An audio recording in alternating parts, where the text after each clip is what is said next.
Hello students, कैसे हैं आप सभी लोग। मैं हूं Aliza Kishwar and welcome to Power Pages. आज से हम एक नया सब्जेक्ट शुरू करेंगे दैट इज बिजनेस स्टैटिस्टिक्स। जैसे कि आप लोग जानते हैं कि हमने लास्ट लेक्चर वीडियो तक अपनी बिजनेस ऑर्गेनाइजेशन की यूनिट 2 कंप्लीट कर ली है और इंपॉर्टेंट क्वेश्चंस भी डिस्कस हो चुके हैं साथ के साथ। तो आई एम अज्यूमिंग कि आपने बिजनेस ऑर्गेनाइजेशन और कम्युनिकेशन की यूनिट 2 पूरी तरीके से पढ़ ली होगी, समझ ली होगी और रिवाइज भी कर ली होगी। और आज इस लेक्चर वीडियो से हम शुरू करेंगे यूनिट 2 बिजनेस स्टैटिस्टिक्स की। और unit 2 exam point of view से या कह लीजिए आगे के हायर स्टडीज के पॉइंट ऑफ व्यू से भी बहुत ज्यादा इंपॉर्टेंट है, क्योंकि यहां से हमारे न्यूमेरिकल क्वेश्चंस या कह लीजिए टॉपिक शुरू होता है। यूनिट 1 में अब तक हमने थ्योरी पढ़ी, ठीक है। यहाँ पे हम न्यूमेरिकल्स को डिस्कस करेंगे। तो और जो नॉन कॉमर्स के बच्चे हैं, कह लीजिए आर्ट साइड के हैं, जिन्हें ये central tendency, mean mode, median नहीं समझ आता है, तो कोई भी प्रॉब्लम नहीं है। मैं जीरो से, स्क्रैच से शुरू करूंगी ताकि आपका जो बेस है वो स्ट्रांग बने और आगे चल के पीजी में भी आपको कोई दिक्कत परेशानी ना हो, ठीक है। तो चलिए हम शुरू करें अपना unit 2 on the subject business statistics. और हमारे पार्ट 8 में हम आज क्या पढ़ेंगे, measure of central tendency. Central tendency का मतलब जहां पे भी आता है, ठीक है, अगर आप थ्योरेटिकल पर्सपेक्टिव से देखें, अगर उसमें लिखा गया है कि define the measure of central tendency, ठीक है, right the measure of central tendency, तो इसका मतलब यही है कि मीन मोड मीडियन की बात हो रही है। सेंट्रल टेंडेंसीज में आते हैं आपकी मीन, मोड, ठीक है, और मीडियन, ठीक है। मीन, मीन, मोड को हम MO से डिनोट कर लेते हैं एंड देन D, ठीक है। ये तीन आते हैं आपके और इसमें अलग अलग सीरीज होती हैं, जो कि अगर आपने यूनिट 1 देखा है बिजनेस स्टैटिस्टिक्स का तो मैंने वहां पे डिस्कस किया हुआ है। हर एक की 3 सीरीज होती हैं, ठीक है, या कह लीजिए टाइप होते हैं, इंडिविजुअल, डिस्क्रीट और कॉन्टिन्यूअस। सेम होता है सबका, इंडिविजुअल, डिस्क्रीट और कॉन्टिन्यूअस, इंडिविजुअल, डिस्क्रीट और कॉन्टिन्यूअस।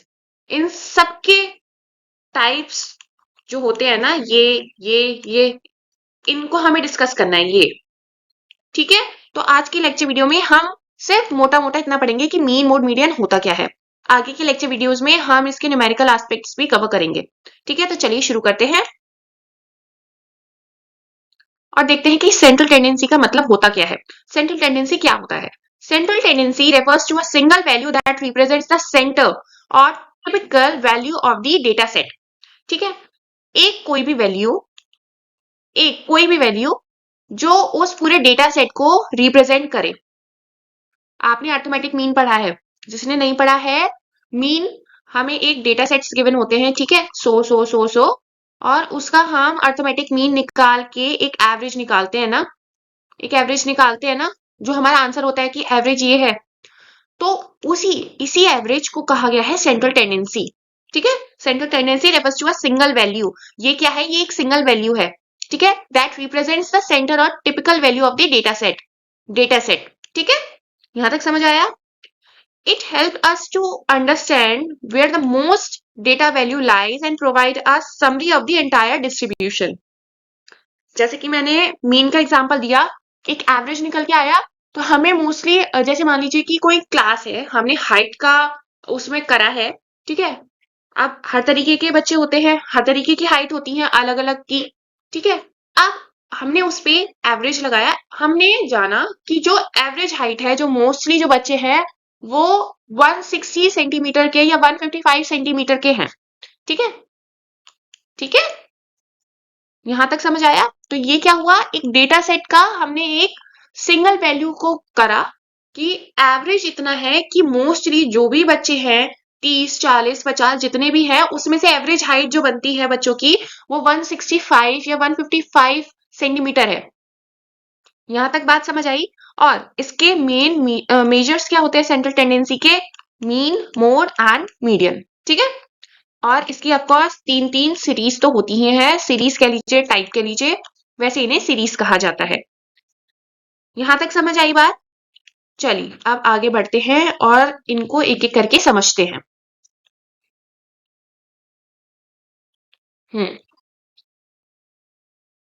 चलिए आप मीन के बारे में पढ़ते हैं। अगर न्यूमेरिकल या फॉर्मूला ना समझ आए कोई प्रॉब्लम नहीं है, आपको सिर्फ इसकी आज थ्योरी पढ़नी है। न्यूमेरिकल्स हम अगले लेक्चर वीडियो से शुरू करेंगे। सिर्फ थ्योरी पर फोकस करें कि मीन को हम कहते क्या है, क्यों मीन का नाम मीन पड़ा। ठीक है, तो देखते हैं। The mean is the average of all the observations. ठीक है, इन सब का एक average observation. It is obtained by adding all the values and dividing by the number of values. क्या मतलब है इसका? फॉर्मूला देखते हैं। यहीं से हमारा फॉर्मूला जनरेट होता है। x का मतलब होता है उसका सम। किसका सम? जैसे मान लीजिए यहाँ पे 1 है, 2 है, 3 है, 4 है। ठीक है, यहाँ पे है।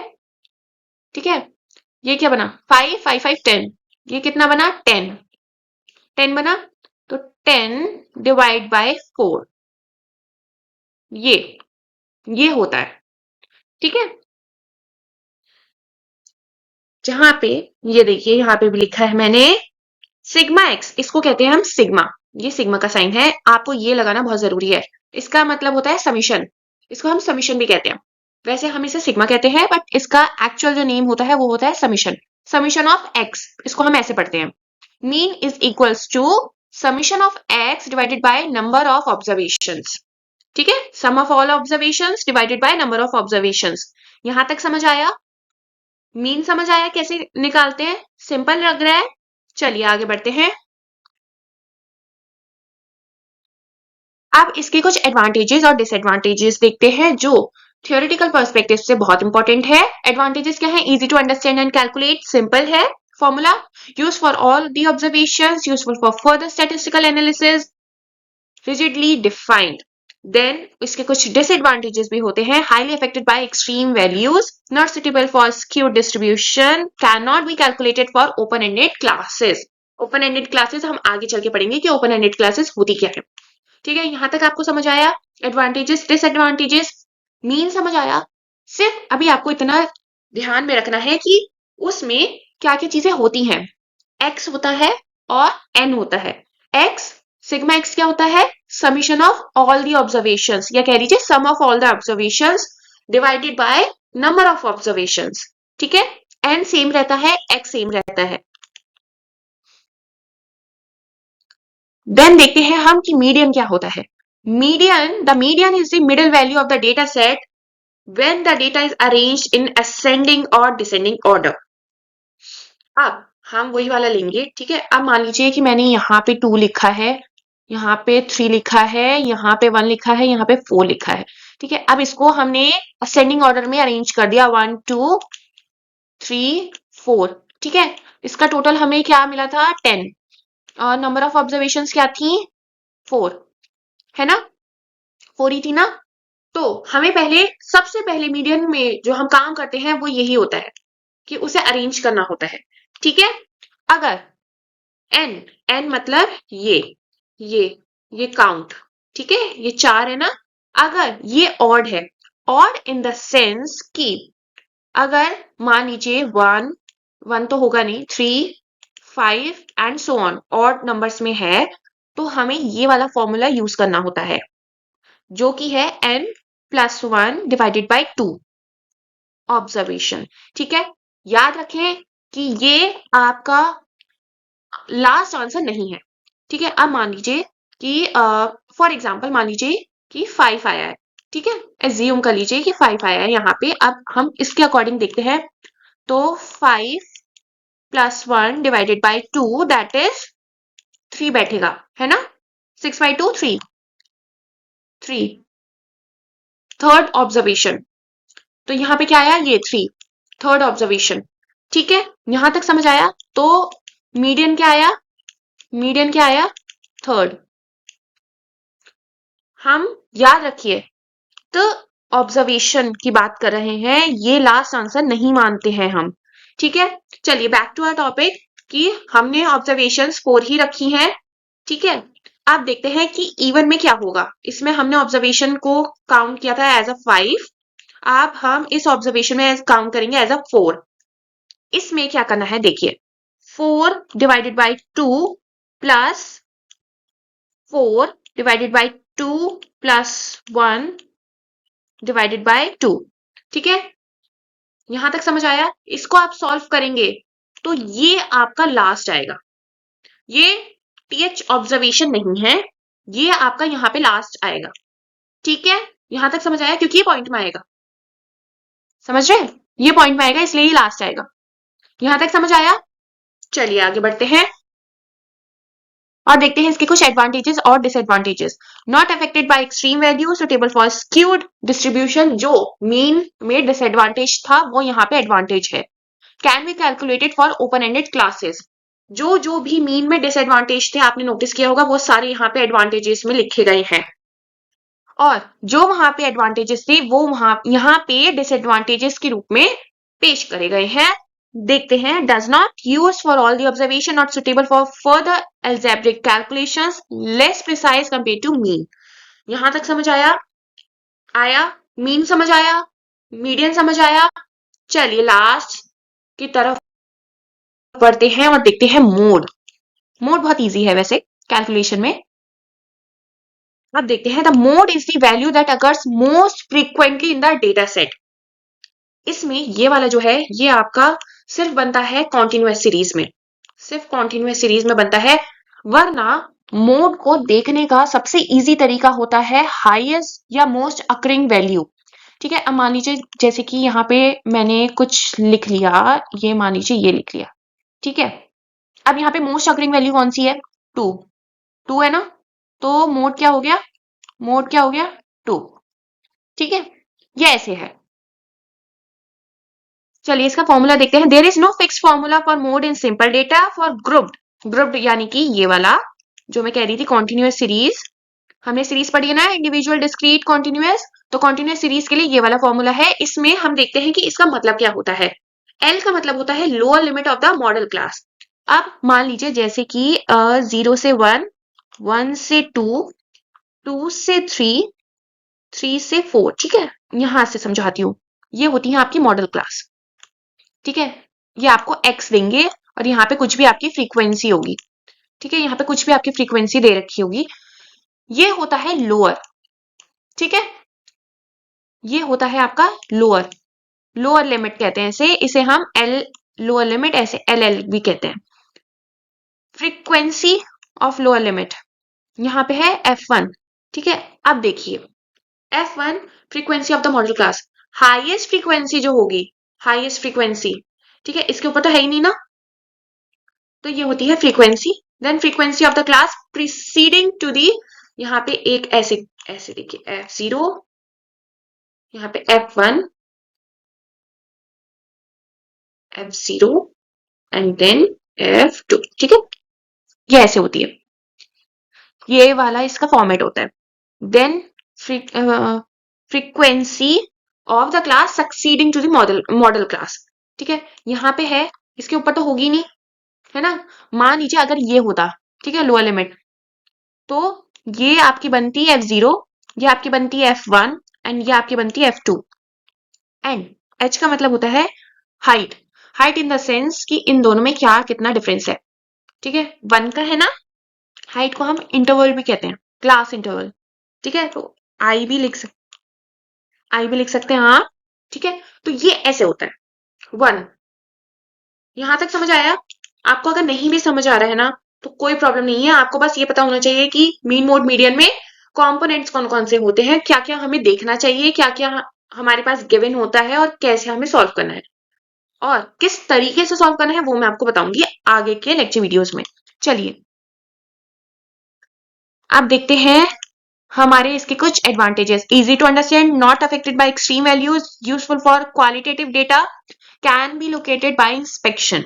ये इसके एडवांटेजेस हैं। वहीं पे इसके डिसएडवांटेज में इंक्लूड होता है not rigidly defined, may have more than one mod, जो कि इसका एक डिसएडवांटेज है। Not suitable for mathematical analysis, less representative in small data sets. ये एक समरी है, इसका आप स्क्रीनशॉट ले लीजिए। ये मैंने एक कह लीजिए समराइज फॉर्म में जो अब तक हमने पढ़ा है पार्ट 8 के या लेक्चर 8 के वीडियो में, वो समराइज किया है। हमारे पास 3 मेजर सेंट्रल टेंडेंसीज होती हैं, mean, median and mode. Affected by outliners? Yes, no, no. Useful for और डेटा मीन हो सकता है बट मीडियन और मोड नहीं होता. बेस्ट यूज फॉर किस लिए यूज होता है? मीडियन मीन जो यूज होता है वो सिमेट्रिकल डेटा के लिए यूज होता है. मीडियन जो होता है वो स्क्विड डेटा के लिए यूज होता है. एंड मोड कैटेगोरियल डेटा के लिए यूज होता है. यहां तक समझ आया? चलिए आज का हम टॉपिक सम अप करते हैं और देखते हैं हमने क्या पढ़ा. आज हमने पढ़ा सेंट्रल टेंडेंसी के बारे में. सेंट्रल टेंडेंसी होती क्या है? सेंट्रल टेंडेंसी में हमने पढ़ा कि एक सिंगल वैल्यू है that represents the centre or typical value of the data sets and जो हेल्प करता है understanding overall distribution of the data, जिसमें हमने 3 मेन सेंट्रल टेंडेंसी के मेजर्स पढ़े हैं, that is mean, median and mode. वहीं पे हमने मीन के बारे में पढ़ा कि ये एक अर्थमेटिक एवरेज है of all the observations calculating by dividing the sum of values by total number of observations.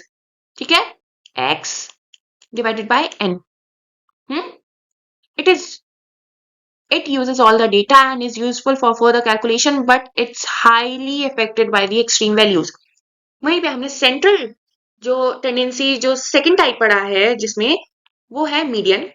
Median में हमने क्या पढ़ा? मीडियन एक मिडल वैल्यू है ऑफ द ऑर्डर डेटा, चाहे असेंडिंग या descending, and it not influenced by outliers making it more suitable for skewed distribution, though it does not use all the observations and is less suitable for algebraic analysis.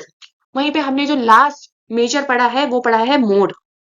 Mode में है most occurring या कह लीजिए most frequently occurring जो value है उसे हम mode देते हैं in terms of ungroup data, यानी कि सिंपल. ठीक है, अब कॉन्टिन्यूअस में वो जो फॉर्मूला है वो अलग जाता है, वरना मोड तो बहुत ही सिंपली कैलकुलेट हो सकता है. And is especially useful for qualitative data. However, it may not clearly define and data set may have one or more modes. ठीक है, यहां तक समझ आया? Part 8 simple mean mode median का मैंने आपको बताया कि होता क्या है. नॉन कॉमर्स वाले बच्चों को समझ आ गया हो तो please like share subscribe this channel, और कॉमर्स वाले बच्चों का अगर रिवीजन हो गया हो तो आप भी लाइक शेयर सब्सक्राइब कर दीजिएगा. Okay, so next lecture video से हम इसके कुछ न्यूमेरिकल्स डिस्कस करेंगे. ऑफ कोर्स मैं न्यूमेरिकल्स बहुत ज्यादा करवाऊंगी इसके, क्योंकि आपको बिल्कुल बेसिक से बहुत एडवांस लेवल तक के मैं क्वेश्चंस करवाऊंगी, क्योंकि एग्जाम में आते ही आते हैं. आपको ऐसा नहीं होगा कि मीन मोड मीडियन का कोई भी क्वेश्चन नहीं आएगा. ठीक है, 50-50 का मार्क्स का पेपर बनता है तो न्यूमेरिकल्स तो आएंगे ही आएंगे. सिर्फ थ्योरी पढ़कर नहीं जाना है, फेल हो जाओगे. ठीक है, so that's all in today's lecture video. Thank you, and if you like it, please like, share, subscribe this channel. Have a great learning ahead. Bye.